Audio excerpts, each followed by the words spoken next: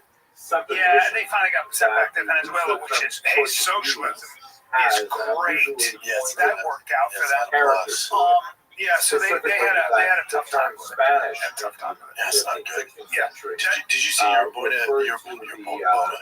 Dana White was on one? I think it was this morning, Jim. Did he drop all this news? It was yesterday. He released some fire matchups. I'd like to bring this up. You haven't seen any of this yet? I have. Bring this up.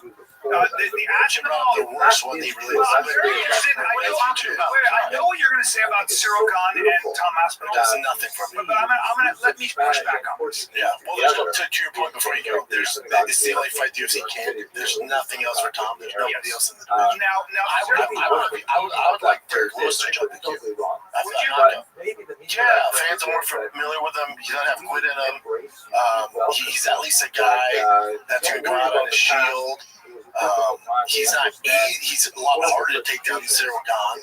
Gahn's a fucking 3-stripe white belt, you know? This does nothing for me. Now, it's going to start the reign of Tom Aspinall, so we got to knock it out, whether it's now or in 2 years. You got Aspinall against Cyril Gahn. You got Aspinall all day with that. Yeah, I think the bet there is, does he do it? No, Anyways, of course. Whatever he wants. Here's the thing about Cyril Gahn. He's a big, strong dude. He's not a knockout artist. He's sure, but he's not a knockout artist. He's not a one-punch knockout artist. No, that's not his thing. He's not a knockout guy. That strange jab. It's almost like that. He's super athletic. He's the most athletic guy. Very athletic. Very big. He does that weird jab, which isn't doing. But he point spars as a heavyweight. That's it. The point Tom Aspinall's thing is not if he's going to win. He needs to win, obviously. So my question is Tom Aspinall going to win? The challenge for Tom Aspinall, the pressure on Tom Aspinall is, can you look more impressive than John Jones did beat Cyril Gahn? That's the question. Can you look more impressive? So I think it took John 2 minutes to submit Cyril Gahn. Can you knock him out or submit him faster and look more impressive than John? I would say if I'm in the question isn't if Tom wins. If I'm in his corner, who's corner? However, when I looked it up online, they said Asque. We can't take this guy lightly on feet. Not in conformity with Latin rules of pronunciation, but on the other hand, the name is Portuguese. So please, those of you who know how to pronounce it properly, forgive me if I say Usque. It's going to come naturally. But at any rate, I don't mean by this has lighthearted introductions to diminish in any way the tremendous So you're saying Cyril Gahn cannot catch up to black belt Tom Aspinall? It amazes me that so can't few people stand are up. familiar He can't with his work with work. good He is one of wrestlers. those tremendous heroes of the Jewish literary tradition, literally risking his life to put certain words to paper. And the book that he ultimately completed, that we'll be looking at tonight, was in fact a treasured possession of many a converso family. Many Sephardim, particularly from Portugal, actually gave up their lives for possessing this particular book. I believe that tonight you will be transformed by the story of Samuel Usque and his book, The Consolations for the Tribulations of Israel. An absolutely amazing phenomenon that I look forward to discussing with you over the next 30 minutes or so. So let's begin with our usual thank yous. Tonight's lecture is sponsored by Mr. Brandon Sultan in honor of the Sultan and Benarok families. I'll just read what it says here. Whose Sephardic roots are expressed in a desire to honor their convivencia. That's what we discussed last semester, right? The coexistence of Muslims, Jews, and Christians for that brief period of time in early Al-Andalus. And also in loving memory of Mrs. Jean Milstein, whose relentless optimism was an inspiration to us all. I also have to make a good end with a thank you to Mr. Sultan, who's a regular viewer of these lectures online. I have to make a quick announcement. Remember, next week is President's Day, so we will not have our conventional class on Monday night, but gear up because the following week we'll be studying the Fidah, Rabbi Rothschild, one of the most important figures of the 18th century, who was really a transformative figure in creating the identity of Sephardic Jews by uniting them around the entire Mediterranean basin. Absolutely fascinating figure, very, very prolific, and active in upper Jewish church. We're also short, unfortunately, a We're in the business sponsor of for keeping your next week. freaking So if stupid anyone car would on the care road, to Brian. donate Okay. to Well, our they have student thousands of scholarship parts and fund, accessories in we ask stock, for $250 either in-store or to online. They got make it these all, lectures buddy. So possible, whether you're a car and the expert money or a goes rookie, you'll find the entirely employees at 100% O'Reilly Auto to Parts our are students knowledgeable, to help helpful, and them best of all, pay the super sometimes difficult friendly. They tuition test bill. my battery Because for college free is if I'm in expensive, my car. and in They order to can make do this it work, all, man. we Stop try to by help them out O'Reilly in Auto every Parts way possible. today and You check can it out. Visit sponsor them by at visiting this website, O'ReillyAuto.com/fighter. That's Friends of Jewish History. Much O'ReillyAuto.com/fighter. appreciated. Of course, I'm always grateful for your presence here. That gives me a tremendous amount of privilege and makes me feel like it's worth doing the research for these lectures. Tonight's lecture is going to rely almost exclusively, certainly very heavily, on the research of Dr. Martin A. Cohen, who translated and wrote a critical edition of this Portuguese work that is the core of our stuff tonight. Portuguese is just not one of those languages that is well studied in Judaic studies as a whole. Obviously, the Brazilian community is much more familiar with it, but in Europe and in Israel, Portuguese is lower down in the languages that we go to. Nevertheless, we have essentially a Shakespearean work, something of that great status The great ones are way in smaller. Portuguese So he's not literature, fighting a authored by high level. the You know, when Jewish you're a heavyweight like individual that we'll that, discuss tonight, you're not Samuel fighting Usquay, amazing and we're like deeply cow grateful guys. to Dr. Cohen for his pioneering No, research he's in on many the areas level of of- Sephardic studies. We'll be returning to his Upper research guys. when we look at conversos Go and down. crypto He beat Jews Derek here Lewis, yeah? in the Americas, where he's done quite a bit of Beats, research as well. Alexander He lost to So let's Francis. He got kudos to out-grappled Dr. by Cohen. Francis. And then Let us he now lost go to John right to Jones. the topic He at also hand. lost to Boca. What exactly are we talking the about? nod. We're going to focus on this book Beats here, Derek Lewis. which is truly a most dangerous book. He lost. It was a one, book but yeah. which was banned early on by the Inquisition and consigned to the Beat a lot of flames in Beat a lot 1553, of guys. but it was Good record. ultimately Good a record. book that What's his best one? transformed the lives of say so many Derek Jews Lewis. Or who no, had Volkov. felt that Yeah. all Yeah, hopes were Volkov. As dashed, far as like, that yeah, but again, everything Volkov, that again, for a Volkov, millennium and a stylistically, half of Volkov's exile definitely Jews not had in that worked for corner. No, was he's not. for naught, Definitely not. And and he it was strengthened their spirits and allowed them to continue to maintain their identity as best as possible under unimaginable conditions. So Specifically, the here's title the of the thing book about that. is, as you see here in I just Portuguese, don't translated know. in English, Is Consolations some of for this the real Tribulations of quick with Israel. nerves? It was published in Ferrara, Italy in 1553. I discussed Ferrara a little bit last week when we looked at the life of Benvenida Abravanel. This was produced through her sponsorship and also that of the rival Gracia Mendez, who were referring to those two very important women to understand how they related to this particular book. And it was also authored and printed in a period when printing was still fairly rare. This is the heyday of early printing, the discovery of this new technology that allowed for wide dissemination of text. It meant that official organizations such as the church had to find ways to control the dissemination of often heretical or at least antinomian works, and to make sure that certain ideas did not circulate too far. Of course, some of them, such as Luther's translation of the Bible, circulated very far and had a tremendously negative impact on the Catholic Church. This is a period of time when Usquay came out with this particular work. You can see that the frontispiece has this image of the globe, which is meant to evoke the scattering of the Portuguese Jews in particular. After the Spanish Inquisition and the Portuguese expulsion, we'll discuss those details. And the kind of and the biggest thing, the banner around here says, my hope I place in God. And you can see that the wackiness of the early printing is such that they not only say the year, but they even publish the date, the 7th of September that it was published. Like somehow, maybe it was Arab Yom Kippur or something, I don't know, but it's like you put the specific date that is published there. Now, just to give you a sense of what this book meant, we can look at some of the Inquisition trial records, of which we have copious numbers. Ironically, this is a theme that we've come back to many times, really, since the fall semester. There are uncanny parallels between the Spanish Inquisition expulsion and the Holocaust of the last century.